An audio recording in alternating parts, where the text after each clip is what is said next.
તો વડોદરાના શિનોરમાં સવારના 8 થી સાંજના 6 વાગ્યા સુધી 1.57 ઇંચ વરસાદ વરસ્યો હતો। નીચાણવાળા વિસ્તારોના ખેતરોમાં વરસાદી પાણી ભરાયા છે। ગતરોજ અહીં મેઘરાજાએ દબદબાટી બોલાવી। ખેતરોમાં વરસાદી પાણી ભરાતા કપાસ, એરંડા સહિતના ખેતી પાકને નુકસાન થવાની ભીતિ છે। ખેતરોમાં વરસાદી પાણી ભરાતા ખેડૂતોના જીવ તાળવે ચોંટ્યા। શિનોરમાં સિઝનનો અત્યાર સુધીનો કુલ 33.66 ઇંચ વરસાદ નોંધાયો છે। તો હાલ તો ખેતરો પાણીમાં તરબોળ।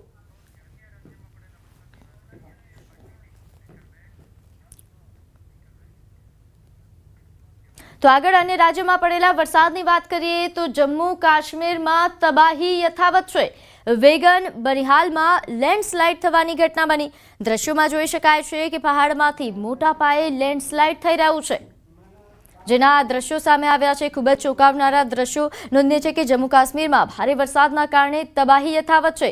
હજુ પણ લેન્ડસ્લાઇડની ઘટનાઓ બની રહી છે, જેના એક આ દ્રશ્યો વિડીયો પણ સામે આવ્યો।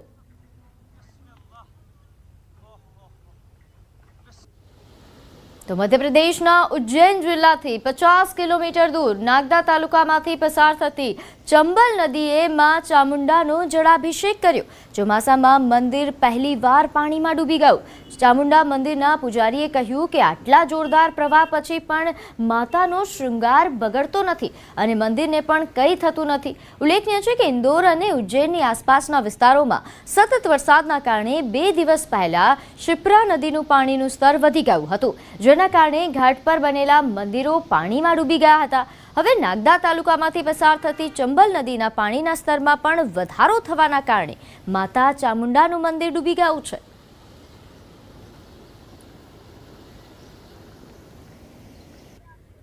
મધ્યપ્રદેશમાં પણ મેઘરાજાએ સટાસટી બોલાવી। સોડપુર ગામમાં નદી પાર કરતી વખતે એક યુવાન તેની બાઇક સાથે નદીમાં પડી ગયો અને તણાઈ ગયો।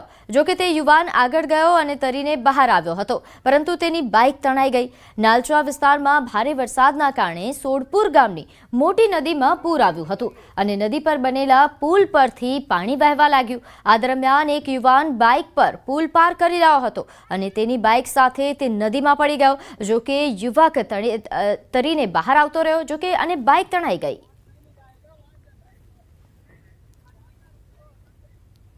તો મધ્યપ્રદેશમાં મેઘરાજાએ સટાસટી બોલાવી છે। સોડપુર ગામના દ્રશ્યો છે કે જ્યાં નદીમાં પૂર આવ્યું, જેના કારણે આ ઘટના બની।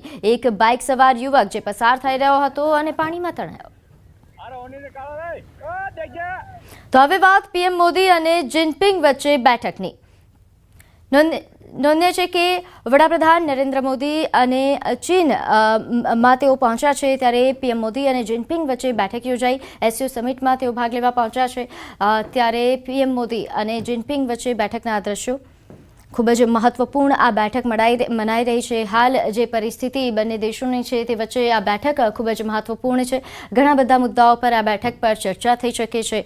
ઘણા એવા વિષયો છે જેના પર આ બેઠક પર સૌ કોઈની નજર છે। આ બેઠક પર જે ચર્ચાઓ થશે તેના પર સૌ કોઈનું ધ્યાન। તો પીએમ મોદી અને જિનપિંગ વચ્ચે આ બેઠક ખૂબ જ મહત્વપૂર્ણ મનાઈ રહી છે, કારણ કે આ મહાશક્તિઓનું મિલન છે, જેના કારણે ટ્રમ્પને પણ ટેન્શન પહોંચે। 7 વર્ષ બાદ આ દ્રશ્યો સામે આવ્યા છે। 7 વર્ષ બાદ આ બેઠકનું આયોજન થયું છે કે જેમાં ભારતના વડાપ્રધાન એ ચીન સાથે જ્યારે આ બેઠક કરી રહ્યા છે, ઘણા બધા વિષયો પર તેઓ ચર્ચા કરવાના છે। આ બેઠકમાં જે મહાશક્તિઓનું મિલન થઈ રહ્યું છે, જેના પર વિશ્વની નજર છે।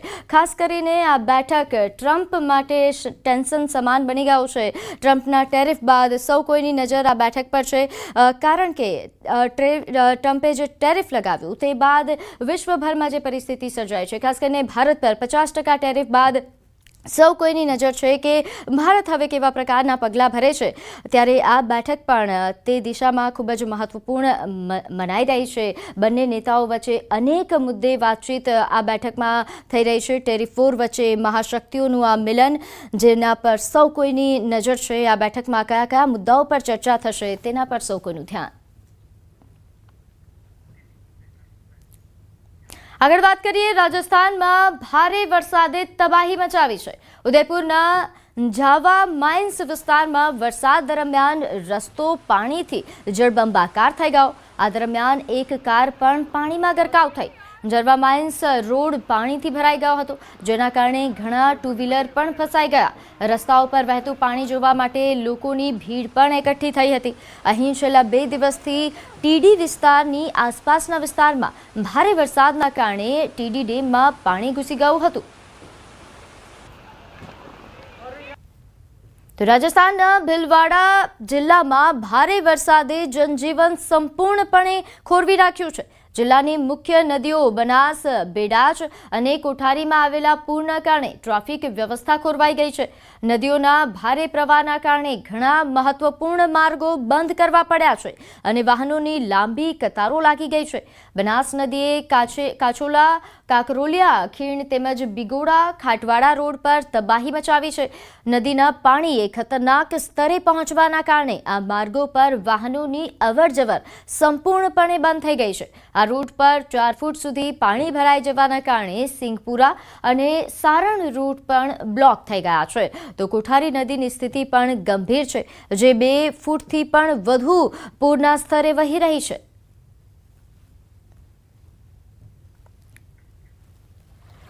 તો રાજસ્થાનમાં ભારે વરસાદ બાદ ટ્રેક્ટર નદીમાં ફસાઈ ગયું। પિંડવાડાના જાડોલ ગામની નદીમાં પાણીનો પ્રવાહ વધી ગયો। ગેરકાયદેસર ખાણકામ માટે ગયેલું આ ટ્રેક્ટર ફસાયું અને સાથે કેટલાક લોકો પણ ફસાઈ ગયા। નદીમાં પાણીના ઝડપી પ્રવાહના કારણે ટ્રેક્ટર નદીમાં ડૂબી ગયું। પાણીનો ઝડપી પ્રવાહ જોઈને ડ્રાઈવર પણ પોતાનો જીવ બચાવીને ઘટના સ્થળેથી બહાર નીકળી ગયો। ઘટનાની માહિતી મળતા જ પોલીસે ઘટના સ્થળે પહોંચીને અહીં તમામ રેસ્ક્યુ કામગીરી હાથ ધરી હતી। તો ટ્રેક્ટર સાથે કેટલાક લોકો પણ ફસાયા હતા।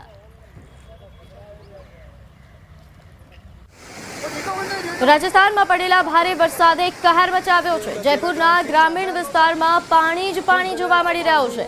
દુધુ વિસ્તારમાં સતત ભારે વરસાદ અને હવે લોકો માટે આ વરસાદ મુશ્કેલ બની ગયો છે। વરસાદના કારણે આ વિસ્તારના ઘણા બંધ છલકાઈ ગયા છે, જ્યારે રહલાણા બંધ તૂટવાથી ગામડાઓમાં પૂર જેવી સ્થિતિ સર્જાઈ છે। ઘણા ઘરો પાણીમાં ડૂબી ગયા છે અને સામાન્ય જનજીવન ખોરવાઈ ગયું છે। પડસોલી, ગાયજી સહિત અડધો ડઝન ગ્રામ્ય પંચાયતોના બંધ તૂટવાના કારણે ગ્રામજનોમાં ગભરાટ ફેલાયો છે। ગ્રામજનોનું કહેવું છે કે જો વહીવટી તંત્ર સમયસર પગલાં નહીં લે તો મોટી દુર્ઘટના બની શકે છે। તે જ સમયે જાલાણા અને પડસોલી ગામમાં ડઝન બંધ ઘરોમાં પાણી ભરાઈ ગયા છે, જેના કારણે લોકો તેમના રોજિંદા કામકાજ કરી શકતા નથી। તો ઉત્તરાખંડના પિથોરાગઢમાં ભારે વરસાદ પછી જમીન ધસવાની ઘટનાઓ બની રહી છે। દારમા ઘાટીના સોબલામાં પહાડમાંથી એક વિશાળ પથ્થર સાથે જમીન ધસી પડી। મોટા પથ્થર રસ્તા પર તૂટી પડતા રસ્તો નાના મોટા પથ્થરોથી ભરાઈ ગયો। કોઈએ વિચાર્યું ન હતું કે આટલો મોટો પર્વત એક ક્ષણમાં જ નીચે પડી જશે। બીજી તરફ ધૌલી ગંગાના પ્રવાહને પણ અસર થઈ રહી છે।